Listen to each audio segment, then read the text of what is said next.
Hey, welcome to our YouTube channel. In previous two episodes, we have talked about what education really is and what is the importance of education in one's life. We have also talked about mobile addiction and how one can overcome from mobile addiction. अगर अभी तक आपने उन दोनों episodes को नहीं देखा है तो जल्दी जाइए, नीचे डिस्क्रिप्शन में और ऊपर आई बटन पर वीडियोस की लिंक आ रही है, उन वीडियोस को ज़रूर देखिएगा। इस वीडियो में हम खास तौर पर बात करने वाले हैं कि जो यूथ है उन सभी को या किसी को भी ऐसी कौन कौन सी स्किल्स है जो सीखना कंपलसरी है, चाहे आप कोई सी भी फील्ड में जाए लाइफ में आगे, लेकिन आपको वो स्किल सीखना ज़रूरी है। साथ ही में पेरेंट्स, अभी बच्चे घर पर है, स्कूल कॉलेजेस बंद है, तो जो बच्चे हैं उनको पेरेंट्स एकेडमिकली क्या क्या सिखाए, इन सारी बातों पर सर के साथ कन्वर्सेशन होने वाली है। तो बिना कोई वक्त ज़ाय किए सीधे चलते सर से सवाल पूछे। पहले मैं आपसे एक सवाल पूछना चाहूँगा कि अधिकतर स्टूडेंट्स जो होते हैं वो जॉब सीकर के माइंडसेट से पढ़ाई करते हैं, आप इस चीज़ को किस तरह से देखते हैं? देखिए, सबसे पहले यहाँ पर ये देखना होगा कि जो स्टूडेंट जॉब सीकर के माइंडसेट से पढ़ाई करते हैं, ठीक है, उन्हें सबसे पहले ये देखना होगा कि जॉब्स कहाँ कहाँ पर, किस इंडस्ट्रीज़ में, किस फील्ड में अवेलेबल है। ठीक है, कि कौन कौन सी फील्ड में जॉब्स अवेलेबल हैं। ठीक है, जैसे यहाँ पर अगर हम बात करें कि जॉब्स किन किन फील्ड में कहाँ पर सेक्टर्स हैं जहाँ पर जॉब्स अवेलेबल हैं, तो वहाँ पर हम देखें तो पहला तो है कि आपका गवर्नमेंट सेक्टर्स जहाँ पर जॉब्स अवेलेबल हैं। ठीक है, दूसरा फिर कई प्राइवेट सेक्टर्स हैं जहाँ पर जॉब्स अवेलेबल हैं। ठीक है, जैसे ऑटोमोबाइल सेक्टर्स हैं, बैंकिंग सेक्टर्स हैं। ठीक है, फिर आपके हॉस्पिटल सेक्टर्स हैं, एजुकेशनल सेक्टर्स हैं, है ना, टूरिज्म से एंड ट्रेवलर्स सेक्टर्स हैं, हाँ वो है। ठीक है, उसके अलावा फिर आपके आईटी सेक्टर्स हैं। क्या, तो इस तरह से कई सेक्टर्स हैं जहाँ पर जॉब्स अवेलेबल हैं। ठीक है, तो सेक्टर्स के अंदर जॉब्स अवेलेबिलिटी होती है। सर मैं एक और पूछना चाहूँगा कि अभी जैसे जो ये डिजिटलाइजेशन हो रहा है, इनोवेशन आ रहा है, टेक्नोलॉजी आ रही है, उसकी वजह से इन सेक्टर्स के ऊपर और जॉब्स के ऊपर क्या क्या प्रभाव पड़ने वाला है? देखिए, ये जो स्टूडेंट जॉब्स को पाने के लिए ही पढ़ाई कर रहे हैं, ठीक है ना, या अपन कह सकते हैं कि जिनके माइंड में सिर्फ जॉब्स को ही पाना है और उसी के लिए वो पढ़ाई कर रहे हैं, तो उन्हें इन दो बातों का ध्यान रखना बहुत ही ज़्यादा ज़रूरी है। ठीक है, पहला कि जॉब्स कहाँ पर अवेलेबल है, जो अभी मैंने बताया आपको कि किन किन सेक्टर्स के अंदर जॉब्स अवेलेबल है। दूसरा, स्टूडेंट्स को इस बात का भी ध्यान रखना है कि जब उनकी पढ़ाई कंप्लीट होगी, आज से 2 साल 4 साल 5 साल बाद, जब उस फील्ड में क्या जॉब्स अवेलेबल रहेंगे, जॉब्स की क्या अवेलेबिलिटी रहेगी, फ्यूचरिस्टिक भी होने चाहिए, फ्यूचर विजन रखकर ही उनको पढ़ाई करना होगी अगर वो जॉब्स के लिए ही पढ़ाई कर रहे हैं। ठीक है, जैसे यदि मैं आपको बताऊं तो कई सेक्टर्स जो अभी मैंने बताए, उनमें से कई सेक्टर्स में जॉब्स आने वाले समय में कम होते जाएंगे। क्या, जैसे यदि हम बात करें ऑटोमोबाइल इंडस्ट्रीज़, तो ऑटोमोबाइल इंडस्ट्रीज़ की अगर हम बात करें तो कई तरह के जॉब्स उसमें जाने वाले हैं, क्योंकि कई प्रकार के मशीन जो पार्ट्स होते हैं गाड़ियों के, वो मशीनों से बन रहे हैं, ऑटोमेटिक बन रहे हैं। ठीक है, दूसरा, ड्राइवरलेस कार्स आ गई हैं। ठीक है, आपको कहीं पर भी जाना है तो आप उस कार में ड्राइवर की आवश्यकता नहीं है, आपको चलाने की आवश्यकता नहीं है। आप उस कार के सिस्टम में अपनी डेस्टिनेशन को लिखेंगे या टाइप करेंगे या बोलेंगे, वो कार आपको आपकी डेस्टिनेशन मंजिल तक लेके जाएगी, वो भी कम ट्रैफिक में और ऐसे रास्ते से जाएगी जहाँ ट्रैफिक नहीं है, है ना, गूगल मैप से वो डायरेक्ट कनेक्ट रहेगी। तो इस तरह से जॉब्स जाने वाली है। ठीक है, दूसरा, यदि हम बात करें बैंकिंग सेक्टर्स, तो बैंकिंग सेक्टर्स में भी जॉब्स की कमी होने वाली है, क्योंकि आज से अगर कुछ समय पहले देखें क्या, तो बैंकिंग का सारा काम हाथों से लिखा पढ़ी होती थी, फाइलें होती थी, बही खाता बनता था, है ना, वो सब होता था। आज वो सारा काम कंप्यूटर में हो रहा है। ठीक है, जहाँ 10 कर्मचारी काम करते थे बैंक में, वहाँ पर आज एक कर्मचारी और एक कंप्यूटर से वो सारा काम हो रहा है। ठीक है, तो जॉब्स की जो है वो कमी हुई है और आने वाले समय में और कमी होने वाली है। ठीक है, क्योंकि आज यदि आप देखते हैं तो पूरा आपका बैंक तो आपके मोबाइल में आ गया है, मोबाइल फोन में हो गया है। मोबाइल से आप सब कुछ कर सकते हो, किसी को ऑनलाइन ट्रांजैक्शन कर सकते हो, आपकी सैलरी आपके बैंक में आती है, आपको बैंक जाने की आवश्यकता नहीं है। आप दुकान पे जाते हो, शॉप पे कुछ खरीदते हो, आप ऑनलाइन पेमेंट कर देते हो, गूगल पे आ जाता है, हाँ, स्कैन करके आप उसको ऑनलाइन पेमेंट कर देते हैं, गूगल पे है, फ़ोन पे है, पेटीएम है, इस तरह की कई ऐप्स आ गए जिसकी वजह से अब आपको बैंक जाने की आवश्यकता नहीं है। ठीक है, तो इस तरह से बैंक सेक्टर्स में भी बहुत सारे जॉब्स की कमी होने वाली है। ठीक है, यदि हम और इसमें आगे देखें तो आईटी इंडस्ट्रीज़ के अंदर जॉब्स की भारी कमी होने वाली है। ठीक है, एक रिसेंटली टाइम्स ऑफ इंडिया की न्यूज़ के अकॉर्डिंग ये है कि आने वाले समय में 30 लाख जॉब्स जाने वाली है आईटी सेक्टर के डिजिटलाइजेशन की वजह से। ठीक है, मतलब अभी जो लोग आईटी सेक्टर्स में काम कर रहे हैं, आने वाले समय में 30 लाख लोगों की जॉब्स जाने वाली है जाने वाली है टाइम्स ऑफ इंडिया के न्यूज़ के अकॉर्डिंग। मतलब अब स्टूडेंट्स को भी थोड़ी रिसर्च करके रखना पड़ेगी। जी हाँ, स्टूडेंट को रिसर्च करना पड़ेगी, कहाँ पर कितनी जॉब्स अवेलेबल। हाँ, सबसे पहले स्टूडेंट को ये देखना है कि वो किस समय तक अपनी एजुकेशन को कंप्लीट करके जॉब्स पाएगा और कौन सी फील्ड में जाना चाहता है और कौन सी फील्ड में जाएगा, ठीक है ना। तो दोनों बातें उसको देखना है कि उस समय जॉब्स की अवेलेबिलिटी क्या रहेगी। आज की जॉब्स की अवेलेबिलिटी को देखते हुए वो पढ़ाई नहीं कर सकता है। अगर उसकी पढ़ाई 5 साल बाद कंप्लीट हो रही है तो उसे देखना है कि 5 साल बाद उस फील्ड में जॉब्स रहेंगे या नहीं रहेंगे, ये चीज़ उसको देखना होगी। और ये भी है कि अधिकतर लोग सिर्फ डिग्री के लिए पढ़ते हैं। मतलब अब डिग्री नहीं, यहाँ पर स्किल सेट्स चाहिए, स्किल डेवलप होना चाहिए, ह्यूमन स्किल्स चाहिए कि जिसके पास स्किल्स है उसको हायर करेंगे, नहीं तो कोई बात नहीं। तो यहाँ पर ऐसी कौन कौन सी स्किल्स है जो हर यूथ के लिए कंपलसरी हो जाता है कि वो सीखना ही होगी। अभी घर पर है, अपने टाइम को वेस्ट ना करें। बच्चे जो यूथ हमारे वीडियोस को देख रहे हैं वो घर पर अपने टाइम को वेस्ट ना करें। और कौन कौन सी ऐसी स्किल्स है जो सीखे, वो सीखना कंपलसरी है। देखिए यहाँ पर अगर स्किल्स की बात करें हम, ठीक है, तो कई स्किल्स हैं जो हर स्टूडेंट को, या जरूरी नहीं कि हर स्टूडेंट को, हर व्यक्ति को आना ही चाहिए, ठीक है, जिससे वो लाइफ में सक्सेस को प्राप्त कर सकता है। ठीक है, मतलब सक्सेस को हासिल करने के लिए कुछ स्किल्स स्टूडेंट को या हर व्यक्ति को होना ही चाहिए। ठीक है, जैसे स्किल्स की हम बात करें तो उसमें कम्युनिकेशन स्किल है, ठीक है ना। कम्युनिकेशन स्किल बहुत ही आवश्यक है आज के समय में, ठीक है। दूसरी अगर बात करें तो लीडरशिप क्वालिटी, वो भी उसमें होनी चाहिए, ठीक है। और यदि हम आगे बात करें तो उसको इंग्लिश अच्छी होनी चाहिए, इंग्लिश उसकी अच्छी होनी चाहिए, ठीक है, तो उसकी इंग्लिश भी अच्छी होनी चाहिए। तो इस तरह से ये कुछ स्किल्स हैं, उसकी थिंकिंग स्किल भी अच्छी होनी चाहिए, है ना। तो ये कुछ स्किल्स है जो बेसिक होती है, ठीक है। इसी के साथ में यदि हम एक और सबसे इम्पोर्टेंट बात को देखते हैं तो वो एक और स्किल ये है कि उसको बेसिक फाइनेंशियल एजुकेशन भी होनी चाहिए। ये बहुत लोगों में मिसिंग होती है, फाइनेंशियल। हाँ, financial education, basic financial education उसको होनी चाहिए कि उसको इतना नॉलेज होना चाहिए कि वो अपना पैसा कहाँ पर लगाए, इन्वेस्ट कहाँ पर करे, जिससे उसका पैसा बने। बिकॉज मनी मैक्स मनी, पैसे से पैसे बनता है, तो उसको पैसा कहाँ पर लगाए जिससे उसका पैसा डबल हो या बढ़े, ना ही कि कम हो जाए, ठीक है। तो ये कुछ स्किल्स होती है जो स्टूडेंट्स के अंदर या हर व्यक्ति के अंदर होनी चाहिए। जैसे कम्युनिकेशन स्किल हो गया, पब्लिक स्पीकिंग हो गया, आपने जैसे बताया लीडरशिप क्वालिटी हो गया, बेसिक फाइनेंशियल एजुकेशन हो गया, ये सारी स्किल्स, इंग्लिश लैंग्वेज हो गया, ये सारी स्किल हर एक के लिए कॉमन है, बेसिक कंपलसरी की आना ही आना चाहिए। ये सारी स्किल्स क्यों जरूरी है? जैसे कम्युनिकेशन स्किल की आपने बात करी, तो कम्युनिकेशन स्किल इतना ज़्यादा क्यों जरूरी है? देखिए, कम्युनिकेशन स्किल्स की अगर हम बात करते हैं तो उसके पहले हम सबसे पहले समझते हैं कि कम्युनिकेशन क्या है, ठीक है। तो कम्युनिकेशन को यदि हम देखते हैं तो कम्युनिकेशन मतलब अपने बातों को, अपने विचारों को, अपनी भावनाओं को आदान प्रदान करना ही कम्युनिकेशन है, ठीक है। अब यहाँ पर कम्युनिकेशन स्किल डेवलप करना या अच्छी होना ज़रूरी इसलिए है क्योंकि जो आपके विचार हैं, जो आपकी बात है, जो आपकी भावनाएं हैं, जो आप एक्सप्रेस कर रहे हो, वो सामने वाले को अच्छे से समझ में आना चाहिए, अच्छी तरीके से सामने वाले को अच्छी तरह से उसको समझ में आना चाहिए, ठीक है। तो यही है कम्युनिकेशन स्किल।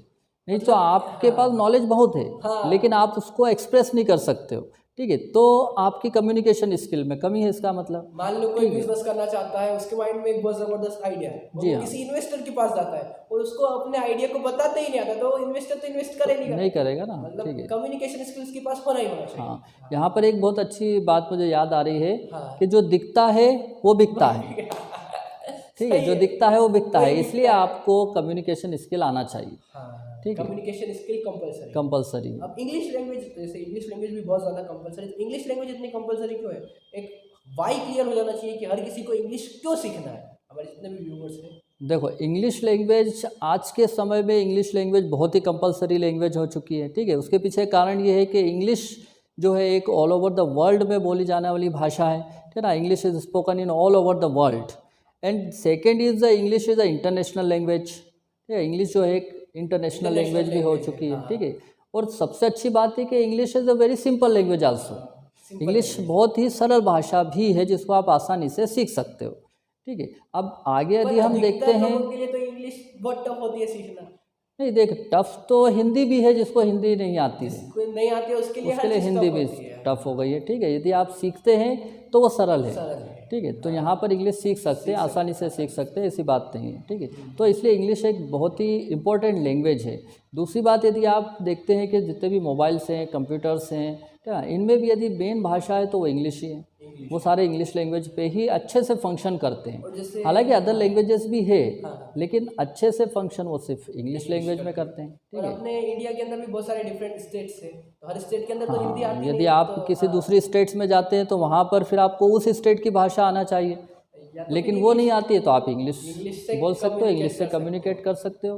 ठीक है, दूसरा, यदि आप हायर एजुकेशन लेना चाहते हैं हायर तो हायर एजुकेशन में भी फिर आपको इंग्लिश की ही आवश्यकता पड़ती है, क्योंकि जितने भी हायर कोर्सेस होते हैं वो सब इंग्लिश में ही होते इंग्लिश हैं। लैंग्वेज में होते जी हाँ, तो आपको इंग्लिश सीखना ही सीखना चाहिए। हैं। मतलब अभी अगर आपके पास टाइम है और लॉकडाउन चल रहा है, सारी जी चीज़ें हाँ। चल रही है, तो अभी इंग्लिश और कम्युनिकेशन स्किल, ये तो दोनों ऐसी चीज़ें जो सीख ही लेना चाहिए अभी। जी हाँ, इंग्लिश है और साथ में जो आपने बताया कम्युनिकेशन स्किल है, साथ में आप पब्लिक स्पीकिंग है, ये सब चीज़ें आपको अभी सीख लेना चाहिए, क्योंकि अभी आपके पास समय है, अभी टाइम है, अभी समय है आपके पास। ये सब चीज़ें आप सीख सकते हो और इन सब चीज़ों में आप ज़्यादा से ज़्यादा समय दे सकते समय हो। भी दे सकते हैं, अभी फिर टाइम अभी आपके पास समय देने के लिए समय है। ठीक है, इसलिए तो ये सारी स्किल्स तो इनको सीखना ही चाहिए। फाइनेंशियल एजुकेशन हो गया, बहुत ज़रूरी है। बहुत वो ऐसा एक कहावत आप बता रहे थे कि आमदनी आमदनी अठन्नी और खर्चा खर्चा रुपया। रुपया। ठीक है, मतलब उसको इतना बेसिक फाइनेंशियल एजुकेशन होना चाहिए कि वो अपना पैसा जितना वो कमा रहा है उसमें से वो अपना घर परिवार भी चलाए, कुछ इन्वेस्ट भी करे जिससे वो पैसा उसके फ्यूचर के लिए बढ़े, और कुछ सेविंग भी रखे, और कुछ सेविंग्स भी रखे इमरजेंसी के लिए। ठीक है, तो ये सारी चीज़ें उसको मैनेजमेंट होना चाहिए तो उसका। आदमी कमाता भी बहुत है, फिर भी डेप्थ में चले फिर जाएंगे, भी डेप्थ में चले जाएगा, फिर वही बात हो जाएगी, आमदनी अठन्नी और खर्चा रुपया हो जाएगा। तो इसमें एक और क्वेश्चन था मेरा। जी हाँ।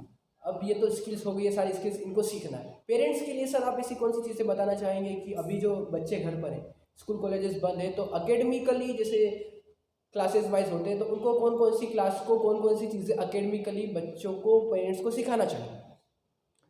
देखिए, यहाँ पर जो आपने क्वेश्चन किया है कि पेरेंट्स जो अभी इस समय में जब स्कूल्स बंद हैं उस समय पेरेंट्स किस तरह से अपने बच्चों को घर पर एकेडमिक्स की तैयारी करवाएं। हाँ। ठीक है, तो उसमें मैं इसको कैटेगरी वाइज बताना चाहूँगा, क्लास वाइज बताना चाहूँगा। ठीक है, कि किस तरह से पेरेंट्स अपने बच्चों को घर पर क्या क्या तैयारी करवाएं। ठीक है, यहाँ पर अगर हम प्री प्राइमरी सेक्टर्स की बात करें, नर्सरी, LKG, UKG, हाँ। ठीक है, तो इनमें पेरेंट्स को अपने बच्चों को कम से कम, ठीक है, ABCD अल्फ़ाबेट्स जिसे हम कहते हैं A to Z, वो याद करवा देना चाहिए।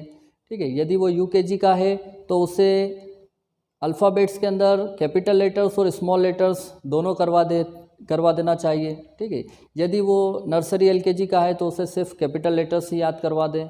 यदि हम हिंदी सब्जेक्ट की बात करें तो हिंदी में उसे वर्णमाला अ से लेकर ग तक और क ख ग ये उसे याद करवा दें, लिखना और पढ़ना। ठीक है, यदि हम यहाँ पर मैथ्स की बात करें उन्हीं बच्चों के लिए, तो मैथ्स में कम से कम उन्हें 1 से लेकर 10 तक या 20 तक काउंटिंग, ठीक है, काउंटिंग सिखा दें, लिखना और उसको पढ़ना। ठीक है ना, कम से कम प्री प्राइमरी बच्चों के लिए पेरेंट्स घर पर ये कर सकते हैं और करना ही चाहिए। ठीक है, वो पेरेंट्स को एक समय निश्चित करके अपने बच्चों को समय निकाल के देना ही पड़ेगा। बच्चे को 1 घंटा उनको देना ही पड़ेगा, पेरेंट्स को पढ़ाना ही पड़ेगा, क्योंकि स्कूल पूरी तरह से बंद है और इस साल भी, इस सत्र भी स्कूल शुरू होने की संभावना बिल्कुल नहीं है इन बच्चों के लिए। प्राइमरी, प्री प्राइमरी के लिए बिल्कुल भी नहीं है। ठीक है, आगे मैं बताना चाहूँगा कि प्राइमरी लेवल यानी कि क्लास 1 से लेकर 5 तक के बच्चों को पेरेंट्स किस तरह से घर पर तैयारी करवाएं और क्या क्या तैयारी करवाएं। ठीक है, तो उसमें प्राइमरी लेवल पर अगर हम बात करें तो बच्चों को, पेरेंट्स को ये देखना चाहिए कि वो रीडिंग और राइटिंग करें। हाँ, क्या डेली आप, हाँ, उनको पढ़ना और लिखना कम से कम याद रहे और वो उसको करते रहें। है ना, इसलिए पेरेंट्स को डेली 1 पेज, ठीक है, हिंदी और इंग्लिश की रीडिंग और राइटिंग पेरेंट्स को करवाना ही करवाना चाहिए। हाँ, क्या ये कंपलसरी कर देना चाहिए, डेली 1 पेज आप उनको रीडिंग और राइटिंग करवाएं। ठीक है ना, ये सभी पेरेंट्स से मैं कहना चाहूँगा। उसके बाद यदि हम आगे बात करते हैं, ये तो हिंदी और इंग्लिश सब्जेक्ट की बात हो गई। मैथ्स की बात करते हैं तो मैथ्स में आप उन्हें सिंपल जोड़, गुणा, घटाव, भाग, ठीक है ना, ये सिखाएं। ठीक है, जो साधारण से जो होते हैं, ठीक है ना, मैथ्स के अंदर ये उन्हें कराएं कम से कम घर पर। ठीक है, उसके अलावा मैथ्स में उन्हें आप टेबल, पहाड़ जिन्हें हम कहते हैं टेबल्स, वो याद करवाएं, कम से कम 10 तक की टेबल याद करवा दें, 10 तक की टेबल याद करवा दें। यदि वो 2, 3, 4 का बच्चा है तो उसे आप 8, 9 तक 10 की टेबल याद करवा दें। 1, 2, 3 का है तो उसे 2 और 3, 4 तक की टेबल याद करवा दें। तो इतना कम से कम पेरेंट्स को अभी घर पर करना ही पड़ेगा, करना पड़ेगा, कंपलसरी है, ठीक है। तो इतना तो कम से कम उन्हें अपने बच्चों को करना पड़ेगा। उनका रूटीन में रहे, रिदम में रहे चीज़ें। हाँ, ये सब चीज़ें उनका रूटीन चलेगा, क्योंकि 1 साल से स्कूल बंद है, ठीक है, और इस साल और अगर स्कूल नहीं लगे तो बच्चे सब कुछ भूल जाएंगे, है ना। इसलिए पेरेंट्स की इतनी जिम्मेदारी है कि उन्हें वो इतनी तैयारी तो करवाएं, ठीक है। इसके बाद यदि हम हाई स्कूल की तरफ जाते हैं, यानी कि क्लास 6, 7, 8 की तरफ जाते हैं, तो उसमें भी पेरेंट्स को ये ध्यान देना है कि रीडिंग और राइटिंग ये तो कंपलसरी करवाएं। एक पेज मतलब बच्चा लिखे और हाँ, एक पेज कंपलसरी उसको करवाना पड़ेगी, ठीक है। और 6, 7, 8 में एक नया सब्जेक्ट ऐड हो जाता है 6 से संस्कृत। जी हाँ, तो संस्कृत पे भी आप पूरा ध्यान दें, संस्कृत की भी रीडिंग और राइटिंग ज़रूर करवाएं, ठीक है ना। तो ये कुछ चीज़ें हैं जो 6, 7, 8 के बच्चों से पेरेंट्स करवाएं, जो रीडिंग और राइटिंग का है ना। लैंग्वेज की बात करें तो अब सब्जेक्ट की अगर हम बात करें तो मैथ्स आ जाता है। तो मैथ्स में फिर उनको वही है कि सिंपल जो जोड़ गुणा घटाव भाग जो होते हैं उसमें थोड़ा सा डिफ़िकल्ट वाले दें उन्हें। जैसे पॉइंट वाले आ जाते हैं जिन्हें हम डेसिमल वाले कहते हैं, दशमलव वाले हिंदी में कहते हैं, ठीक है। वो वाले जोड़ गुणा भाग घटाव उनसे करवाएं, उनको प्रैक्टिस करवाएं, ठीक है। इसी के साथ जो टेबल है वो उन्हें आगे तक करवाएं, कम से कम 20 तक की टेबल याद करवा दें, 20 तक की टेबल कम से कम याद करवाएं। अगर वो 6, 7 का है तो उसे आप 12, 13 तक की करवा दें, 8 का है तो उसे आप आगे तक 20 तक की टेबल करवाएं, ठीक है। तो ये पेरेंट्स की जिम्मेदारी है इस समय में जब स्कूल बंद है ना। तो ये पेरेंट्स की जिम्मेदारी है कि वो इतना तो कम से कम वो अपने बच्चों को करवाएं और सिखाएं। 1 घंटा तो पेरेंट्स को निकालना पड़ेगा अपने बच्चों के लिए, ठीक है। यदि हम आगे बात करते हैं 9 से लेकर 12th तक, हाई स्कूल और हायर सेकेंडरी की बात करते हैं, ठीक है। तो यहाँ पर पेरेंट्स का जो पढ़ाने वाला पोर्शन है वो कम हो जाएगा या नहीं रहेगा, है ना, क्योंकि यहाँ से हायर एजुकेशंस आ जाती है, ठीक है ना। और यहाँ पर चीज़ें टफ हो जाती है। हर पेरेंट्स 9 से लेकर 12th तक के बच्चों को नहीं पढ़ा सकता है, लेकिन पेरेंट्स को सुपरविज़न तो करना ही रहेगा। बच्चा पढ़ रहा है कि नहीं पढ़ रहा है, हाँ, कि बच्चा पढ़ रहा है नहीं पढ़ रहा है। एक समय निश्चित करना होगा कि इस समय में बच्चा पढ़ने बैठे, और उसको सुपरवाइज करना होगा कि वाकई में वो पढ़ भी रहा है या नहीं पढ़ रहा है, ठीक है। अब वो उसको किस तरह से पढ़ाएं, क्योंकि चूंकि वो तो नहीं पढ़ा सकते हैं, लेकिन अब उसको सुपरवाइज करके पढ़ाना है उन्हें, तो वो किस तरह से पढ़ाएं उसको। तो आजकल कई क्लासेस चल रही है, ऑनलाइन क्लासेस चल रही है, ऑफलाइन क्लासेस चल रही है। तो वो अपने बच्चे को आप ज्वाइन करवाएं, उन्हें कहें कि आप इस क्लास को ज्वाइन करो, ठीक है, और उससे उनको आप पढ़ाई करवाएं, ठीक है। तो इस तरह से फिर यूट्यूब पे कई प्रकार की वीडियोस भी है, तो सब्जेक्ट और टॉपिक से रिलेटेड वीडियोस हैं, वो आप बच्चों को कहो कि आप उसमें से सीखो, ठीक है। ये पेरेंट्स को सुपरवाइज करना होगा। खुद की भी रिस्पॉन्सिबिलिटी, हाँ, ये स्टूडेंट की भी जिम्मेदारी है कि वो स्टूडेंट भी खुद भी करे, ठीक है।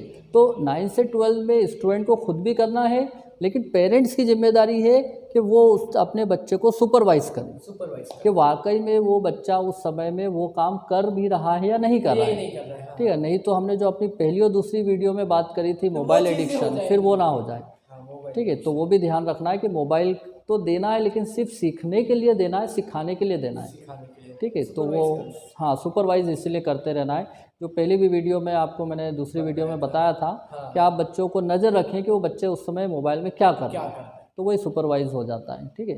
तो इस तरह से प्री प्राइमरी, प्राइमरी, हाई और हायर सेकेंडरी सभी क्लास के बच्चों को घर पर पेरेंट्स अपने अपने हिसाब से तैयारी करवाएं, ठीक है। 1 घंटा तो पेरेंट्स अपने बच्चों के लिए दें। देखो, 1 घंटा तो पेरेंट्स को निकालना ही पड़ेगा अपने बच्चों के लिए इस समय में। अभी चीज़ें बंद है, स्कूल बंद है, कॉलेजेस बंद है। हाँ, अभी देखो स्कूल जब चलता है तो वो सारी जिम्मेदारी स्कूल की हो जाती है, हाँ। ठीक है। लेकिन अभी अगर स्कूल बंद है तो वो सारी जिम्मेदारी आपकी है, पेरेंट्स की सारी जिम्मेदारी है।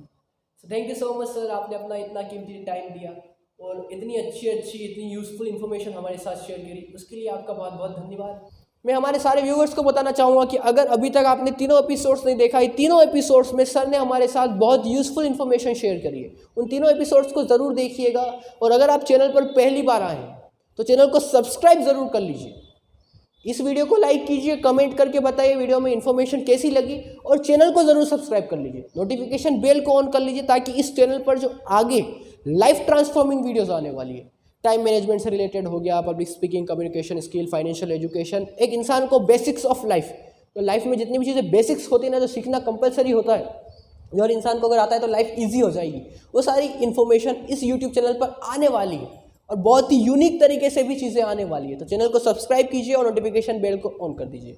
आपका इतना सपोर्ट देने के लिए, अपना प्यार देने के लिए हृदय की गहराइयों से आप सभी का बहुत बहुत धन्यवाद।